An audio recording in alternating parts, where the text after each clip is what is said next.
Public notice it, it'll be a regular board meeting, we'll call it a work session, but that doesn't mean we can't. It'll actually be a special board meeting, but you can do, as long as you have a proper agenda and notice it properly, you can do anything in a special meeting that you do in a regular meeting, unless you have a policy to the contrary. So just a legal question, so we have to call it a special meeting, not a work session, or a special meeting? Well, you can call it whatever you want, but legally speaking, it's a special meeting, and that triggers all of the notice requirements and what you can do at the meeting. Okay. So I do have one other question. Did you have something? I have another question. Jen, maybe this is already the case, but I'm wondering if at that meeting, the spreadsheet can be, it can be interactive. If we want to slide things in and out so that we can see what the impact is. Yes, if we have direction on which levers you'd like us to build into that, we can make that happen. Okay. Lisa. I just want to say I appreciate all the work that's gone into this. Please know that we do really appreciate it and understand what we are asking you to do. That being said, I have a tremendous amount of respect. I know how well you are capable of doing your jobs, and I want us to look at creativity in how we tackle this, right?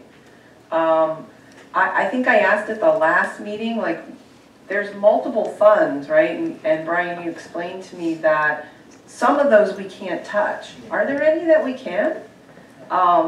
And does the board have the authority to make that decision? You know, somebody threw something out tonight about, what was it, changing how we're running the housing downtown, the complex. Like, where can we get some of additional cost savings? So I think, you know, this is such a tremendously important decision. I'd like to see a little bit more than just the things that we've already looked at. And so I know. Sorry. Yeah. Brian. Yep. Thank you very much for that. The budget team worked all weekend and the previous weekend also, and we've been working to provide you options. You asked for options in July. In July, you asked for program and service sustainability reports, which we gave you. We gave you information on July on programs. We talked about tuition in November. We talked about tuition in December. We talked about tuition in January. We talked about tuition in February. At this point, due to contractual arrangements, if we don't make any movement and the board chooses to push this on, we will be contacting the collective bargaining units due to timelines and the contract, because we now know we have no solids, we have more variables. So we'll have to contact both collective bargaining units about possible retrenchments. I appreciate your appreciation of our work, and I need you to realize that your actions have direct consequences to the staff, respectfully. Can I Appreciate it. Can I make a point though? Yeah.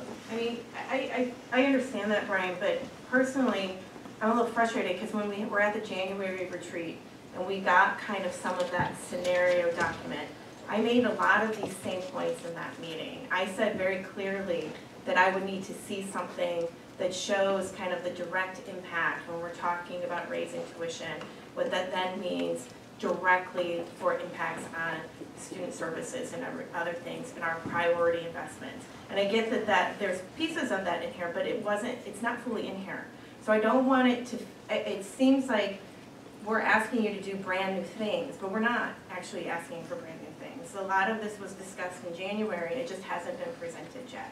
So I don't think it's entirely fair to put kind of the weight on the board for a timing issue. And it wasn't my intent. That's So, what it's No, we have a March 15th contractual deadline, which now, because we didn't make decisions earlier than March 15th, we will have to enact. It was my intent to link the impact of tonight's decisions with existing contractual guidelines. So it seems to me that there's a place where we're talking past each other a little bit, and I don't know that I can exactly put my finger on it, but it sounds like the board is asking you for more specificity about where these cuts would come from, and it seems to me that you're saying we can make the cuts wherever you direct us to make the cuts. Please tell us where that is.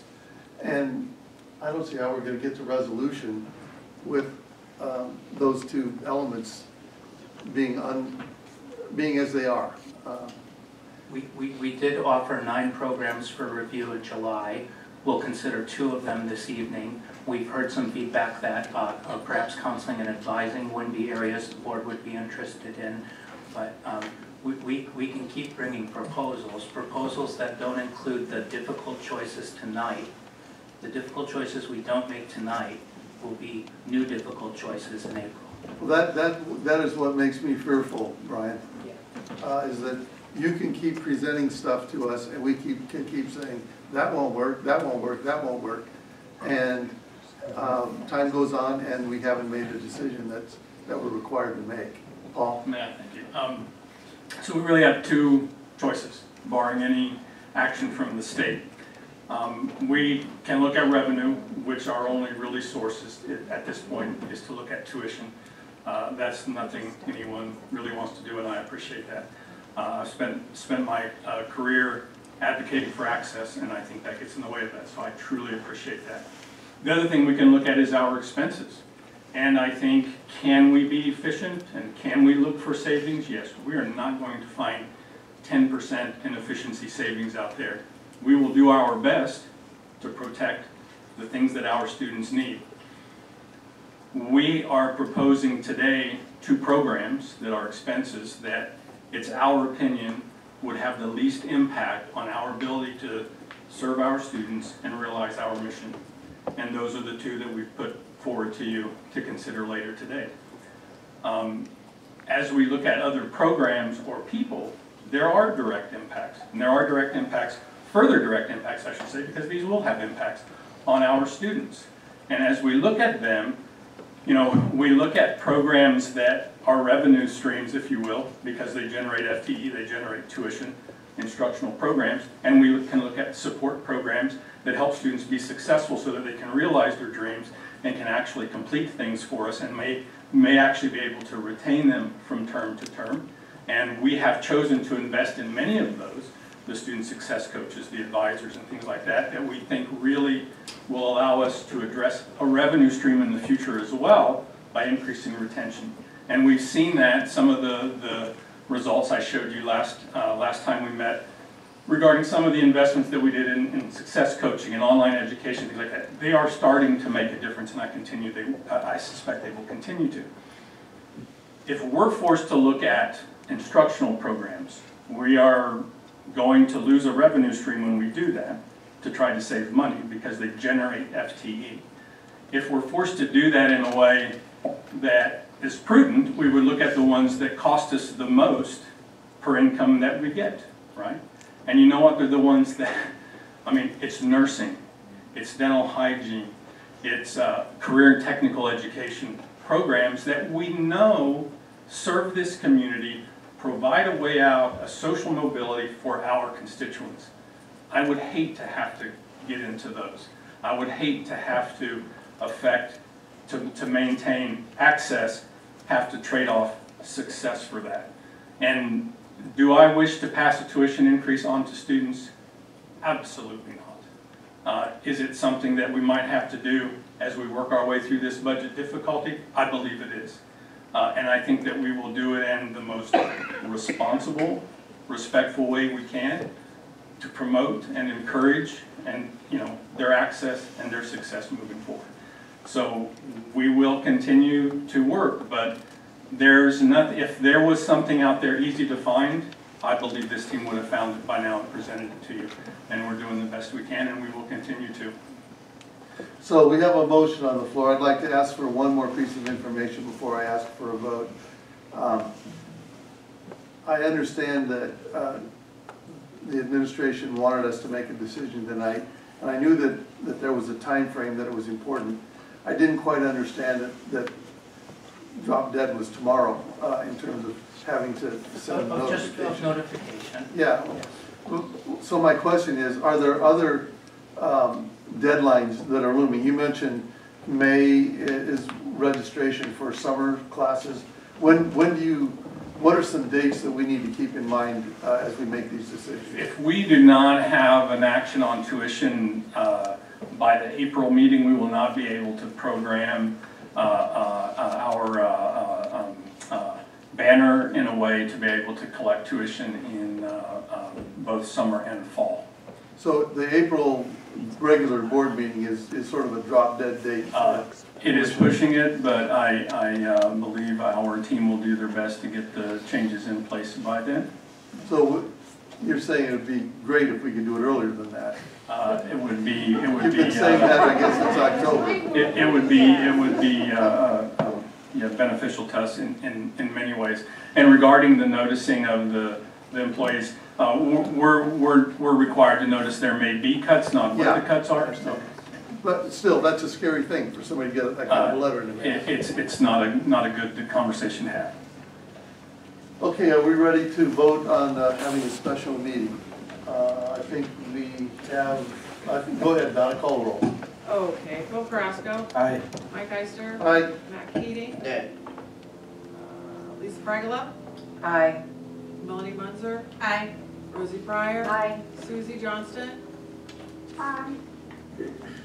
Okay, so we are going to schedule a special meeting of the board, and that will include testimony and more information. And I think I'd like to suggest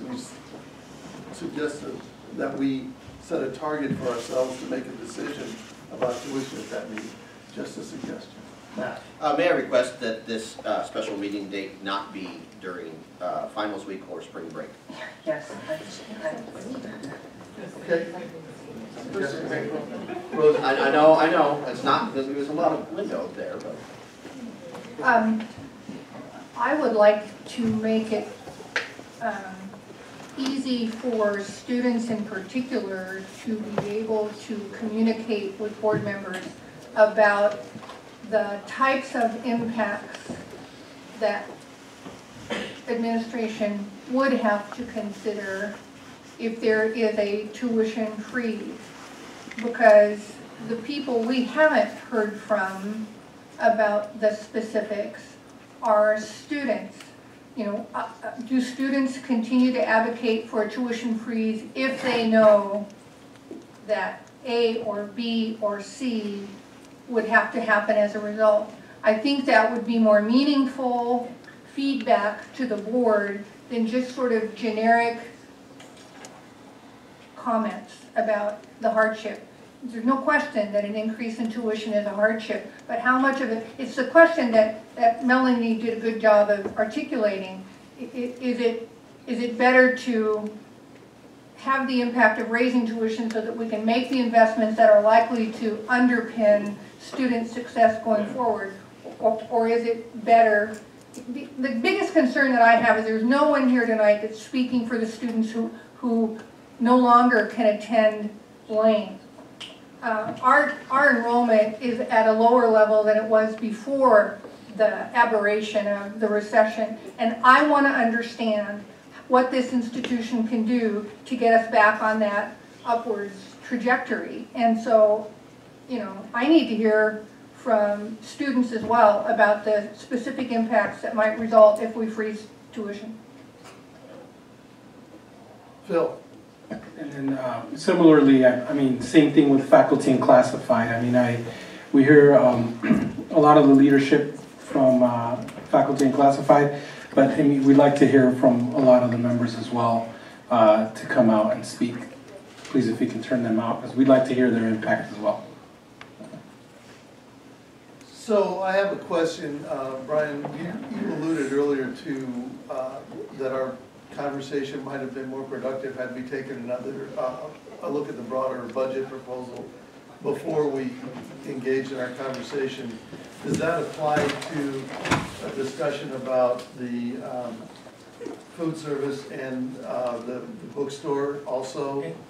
It would not. The way we had framed the meeting agenda with the college service conversations first, the budget update and the tuition rate might have given us a linear piece. I think this all worked out, but I don't believe we have to do the budget update before we Okay, have the all right. conversations. So according to the motion that we passed earlier, our next item of business should be either food service or Barnes and Noble. And I'd like to be clear about the Barnes and Noble language. The board will make decisions tonight to outsource services for the Titan store and to outsource services for food service. You can make a recommendation. We've seen a proposal from Barnes and Noble. We haven't seen a food service proposal. You can make recommendations on how we might go about filling those gaps, but the vote is not to approve is not to approve a vendor tonight. The vote that we need from you this evening is to engage in an outsourcing process for these two services. Thank you, okay. Rosie? Are you ready for a motion? Yes. I move that the Wayne Community College Board of Education accept administration's recommendation to outsource Titan storage services. If you want to do them one at a time. I mean, Yeah. I do them both, but I'm assuming you want to do I them think one it's at a a good time. idea. Is there a second?